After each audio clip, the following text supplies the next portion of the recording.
Hi again, everyone. I'm Ollie Matthews. This is the Narcissistic Resistance, and this resistance video is sponsored by a contribution from Paperback Writer. And here's her story. Hi, Ollie. You know I love your Trump rants, and I'm more than happy to contribute for that reason alone. Well, thank you.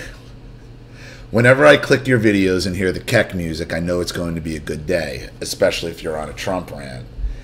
If some of your subscribers are so thin-skinned that they have to unsubscribe, I wonder if they're really narc survivors.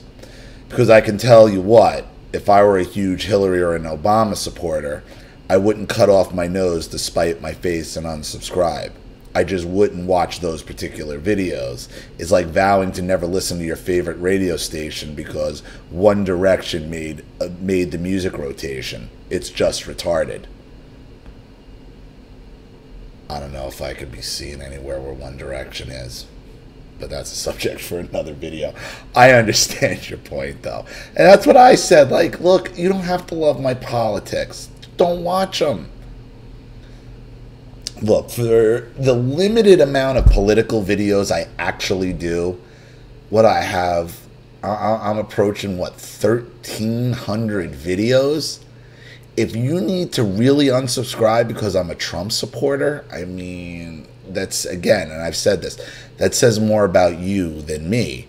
And, you know, it just goes again to my warning about social media and people who are narcs themselves just trolling the channel for supply, drama, excuses.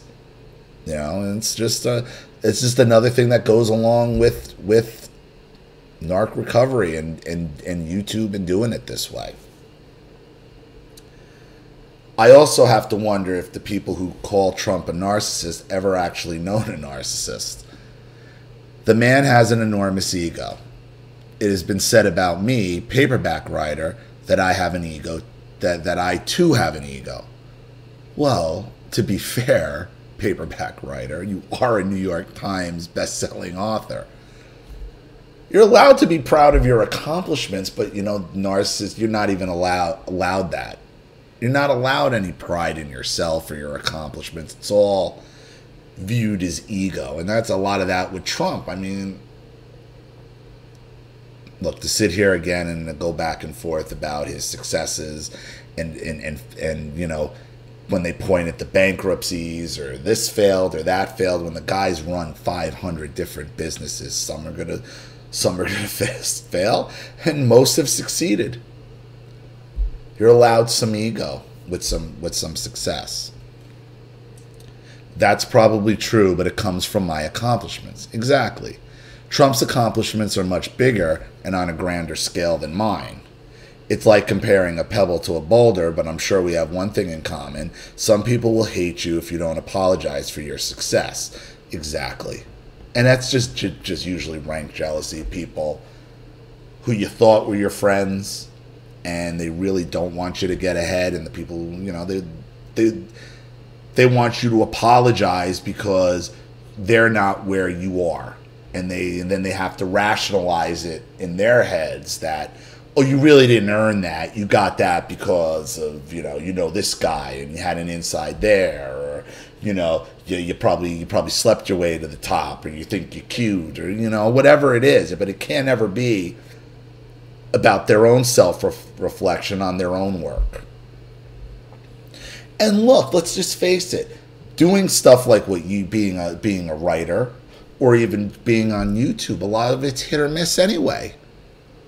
It's all subjective to what people like or dislike. And, you know, there's a crapshoot and there's an unfairness sometimes about it, but that's life.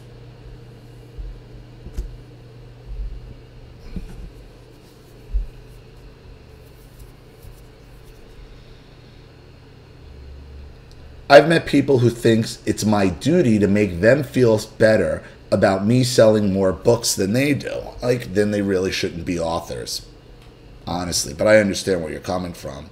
They want me to say, like, gee, I suck so much and you're so brilliant, I don't know how my book hit number 5 on the New York Times and yours didn't make the list at all.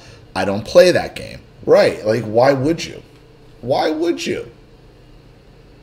And that was just exactly, I mean, you just deal with these people who don't want, and they don't want to accept, and it makes it very hard doing what you do, doing even what I do.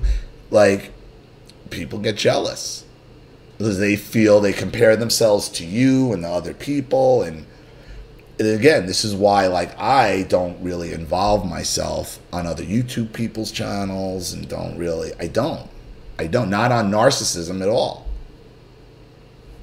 Because it's a recipe for disaster. There's jealousy, and you're putting a target on your back, and, you know, whenever you're doing something where you're using your mind, something in the creative realm, you run the risk of hurt ego. I don't play that game, neither does Trump. We don't feel bad. We're not sorry. We're not apologizing. And those who want us to humble yourself in front of them are people who turn the most vicious. Yep. And that's why I like Trump. No apologies. He is who he is. Ego can be grandiose and annoying, but it's not narcissism. Narcissism is abuse, mentally, emotionally, and sometimes sexually. Narcissists like to create environments where the people around them walk on eggshells. They put you on trial every day, and everything you say or do, and even things you don't say or do, will be used against you someday. Narcissists are pathological liars, i.e. Hillary Clinton. I didn't have anything to do with the PP dossier. Then a few days later, yes, I paid for the PP dossier. Narcissist never changed. My ex-husband is the same narcissist today as he was the day I met him. And you know what? Not the because now the Hillary thing. Because now she's saying it would be fascism and it would be totalitarianism if they investigated her now for uranium run on the uranium one thing on it. I mean, if you don't get more stereotypical borderline personality disorder than this woman, oh boy, is it coming to an end fast for all of them. Narcissist never changed. My ex-husband is the same narcissist today as he was the day I met him. Sitting here today, free of him, I am glad he never changed. If he changed just one damn thing about himself, I'm afraid I might have stayed in that horrible marriage forever. If he'd stopped the hissy fits and the rages, if he'd stopped the compulsive lying and picking fights about nothing, if he'd stopped calling me and our children names and throwing us all under the bus so he could look like the good guy, if he ever stood up to his narcissist mother and protected us from that nasty woman, I might not have left him. Yeah. Sometimes you have to be happy that the narcissist doesn't ever try to change. Not for real anyway. I mean, they say it, but I mean, that's out the window within 2 seconds. None of it's ever real. If they ever actually change one little thing about them where they could say, oh, I'm trying to change. But they don't. And that makes it a little easier to go no contact with them. Because you're right. They could keep you, if they could figure out how to control one thing, how to change one thing, but they can't. They can't do it. And we should be thankful that the narcissist can't change. They can't change anything, because if they could just change enough to keep you hooked in, and they can't do it. They can't. So be happy that they can't. Because they're determined, like I said, because that's not in their programming. They are terminators. They are machines. They can't do it. They can't do it. People ask me all the time why I divorced after 30 years of marriage. They assume the ex must have done something really big. He didn't. It was just one spectacular fit heaped on a pile of spectacular fits. It was the proverbial one stray.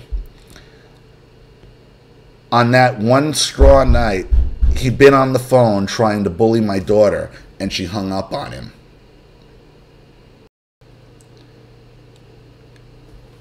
He threw his phone across the kitchen, pounded his fist on the counters, and stomped his feet. He made himself shake and made his face turn bright red, and spit flew out his mouth as he screamed that I'd better do something about my cunt daughter. She also happens to be his daughter too. That was it. He didn't do anything that he hadn't done for 30 years. This time, no, I did something different. I laughed my ass off, and he just looked so damn stupid. Be happy that the narcissist never changes. Because eventually you'll get to this moment that she had. It's like, wow, this is all you will ever be. And thank you for never even. Thank you to the narcissist for never even trying to change. You did me the biggest favor of my life. Listen, my father does the same favor for me every time he dislikes the video up to 16 times. Every time he leaves some shitty comment thinking he's going to expose me for something. He's doing me a favor by never, ever even trying to change. So, thank you again, Paperback Writer, so much for your contribution and your story. I really appreciate it. And congratulations again on all your success. Paperback Writer is a New York Times best-selling author. So, and she's dealt with the same stuff we've all done. So, thank you again. I hope this helps. Thank you to everybody watching. Please leave any opinions or advice in the comments section below. And again, if you want your story read on the channel, you have a topic you'd like me to cover, a narcissist you'd like to expose, you'd like to set up Skype, a phone call, have a private video made, or a Facebook live chat, or you'd like to sponsor a video just like this for someone who needs help and can't afford it, or just make a contribution to the channel in general to help it succeed, grow, expand, and keep going. Because remember, this channel survives 100% on contributions from all of you. Without you, all of this goes away. So if you like these videos, you want to see more like them, you know what to do with the PayPal and email links in the description box. Please also like and share this video wherever you can. Subscribe to my channel if you haven't, and be sure to click the subscription bell to be notified of all my video uploads. I'm Ollie Matthews. This has been The Narcissistic Resistance. Take care.